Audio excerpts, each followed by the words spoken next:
Hello, welcome to this channel. कल के दिन देते हैं निफ्टी के अंदर हम कैसे काम कर सकते हैं। तो आज के दिन की अगर हम बात करें तो निफ्टी कंप्लीट डे रेंज के अंदर कोई अच्छा हमें ट्रेड नहीं मिली।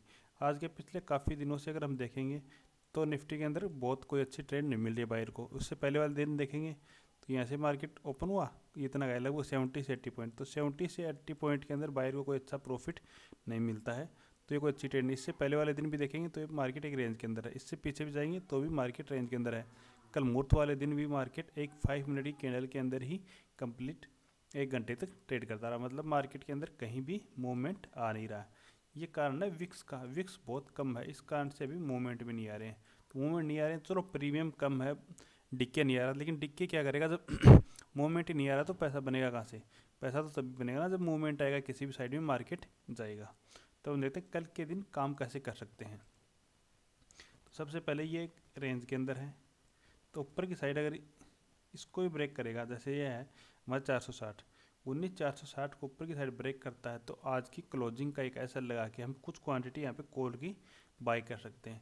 उसके बाद में हमें वेट करना इसका, जैसे ही इसे मतलब 20 पॉइंट और अबूव जाता है तो हमें बाइंग के अंदर एवरेजिंग करनी है, जिसका एसएल फिर हमें ये कोस्ट टू कोस्ट पे लाना है, जो लगभग हमारे 20 पॉइंट का यहाँ पे एसएल रहेगा। मतलब फर्स्ट क्वांटिटी हमारी अप साइड में हो जाएगी और एक का हमारा ऐसा रहेगा, मतलब यहाँ पे एक लोट बाई हमने कर लिया 19,460 के ऊपर, दूसरा लोट हमने बाई किया 19,480 पे। दोनों लोटों का अगर हम ऐसा करेंगे तो 19,460 पे हो जाएगा। तो हमारा एक ऐसा रहेगा, एक हमारा कोस्ट टू कोस्ट रहेगा। उसके बाद में हमारा टारगेट लगभग 19,540 तक का हमारा इसके अंदर टारगेट रहेगा। ऐसे फ्लैट ओपन होने के बाद नीचे की साइड अगर 420 को ब्रेक करता है तो इस साइड हमें फुल क्वांटिटी के अंदर हम ट्रेड कर सकते हैं, जिसका ऐसा हम आज की क्लोजिंग का ही रखेंगे।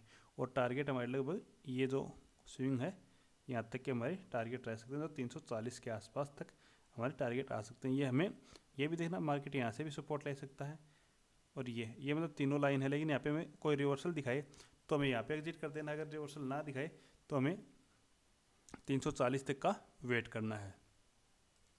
अब हम देखते हैं गैप अप और गैप डाउन की स्थिति में कैसे ट्रेड कर सकते हैं।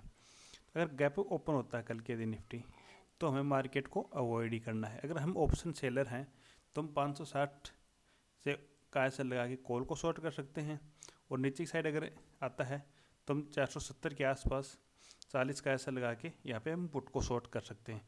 लेकिन अगर हम ऑप्शन बायर हैं और 500 के आसपास ही ओपन होता है डायरेक्टली, तो हमें कोई भी ट्रेड नहीं लेनी, क्योंकि यहाँ पे वॉलेटाइल होने के चांसेस हैं, क्योंकि 500 ग्राउंड लेवल है तो यहाँ पे वॉलेटाइल हो सकता है। तो हमें कोई भी ट्रेड बायर को अवॉइड ही करना है। अब हम देखते हैं गैप डाउन की स्थिति में हम कैसे ट्रेड कर सकते हैं। तो इस एरिया से नीचे अगर गैप डाउन ओपन होता है तो हमें फिर कॉल की ट्राई बिल्कुल भी नहीं करनी है, हमें पुट की ही ट्राई करनी है। कोई भी एन पैटर्न बनाता है तो हमें पुट की ट्राई करनी है, फिर फर्स्ट 5 मिनट की रेड कैंडल बनती है तो भी हमें पुट की ट्राई करनी है। लेकिन अगर गैप डाउन ओपन होने के बाद में अगर फर्स्ट 5 मिनट की कैंडल के अंदर ही इस रेंज के अंदर आ जाता है मार्केट, तो फिर हमें ये गैप डाउन की स्थिति में नहीं देखना। ये कोई ग्लोबल मार्केट सिनेरियो कारण हो सकता है हमारा गैप डाउन ओपन हो जाए, लेकिन इसके अंदर आ जाता है तो मतलब हमारा मार्केट पॉजिटिव ही है। तो फिर हमें इसको ब्रेक करने के बाद में ही ट्रेड का प्लान करना है, इससे पहले भी हमें प्लान नहीं करना है। लेकिन अगर गैप डाउन ओपन होकर भी इसको ब्रेक करता है तो हमें प्लान करना है। साथ में हमें विक्स को भी ध्यान में रखना, अगर विक्स अगर अप साइड में चल रहा है तो हमें पुट साइड के लिए एक अच्छी ट्रेड हमें मिल सकती है। ऐसे अगर विक्स डाउन साइड में चल रहा है तो हमें कोई अच्छी ट्रेड मिलने की संभावना बहुत ही कम रहेगी कल के दिन। अभी हम बैंक निफ्टी को देख लेते हैं। बैंक निफ्टी की एक्सपायरी है तो इसको और हम देख लेते हैं। तो बैंक निफ्टी को अगर हम देखेंगे तो आज के दिन एक रेंज के अंदर ही रहा, लगभग सुबह सुबह एक टिप मिला, फिर इसको रिकवर कर दिया, मतलब कोई अच्छी ट्रेड हमें नहीं मिली आज के दिन। तो एक्सपायरी के दिन हमें जीरो टू हीरो ट्रेड के लिए ही ज़्यादा प्लान करना है। तो ये अप साइड में अगर हम देखेंगे तो ये 44,000 एक राउंड लेवल, तो अप साइड में हो सकता है कि मार्केट इसको क्रॉस न करे, क्योंकि ये होता है कि जो भी राउंड लेवल होता है उससे पहले से ही कॉल शॉर्ट होना स्टार्ट हो जाती हैं, तो इस कारण से एक बड़ा रेजिस्टेंस की तरह काम कर सकता है। हो सकता है एक बार इसको ब्रेक कर दे 4480 44,100 तक भी जाके वापस यहाँ से रिवर्स हो जाए, तो हमें अप साइड के लिए ट्रेड का प्लान बिल्कुल नहीं करना है। उसके बाद में अगर नीचे की साइड की अगर हम बात करें तो लगभग जो ऑप्शन सेलर उनका ऐसा ये रहेगा, और जिन्होंने पहले से होल्ड कर रखी है उनका ऐसा यहाँ तक रहेगा, क्योंकि ये देखो पहले यहाँ पे रेजिस्टेंस था, उसके बाद में ये एक सपोर्ट बना हुआ है।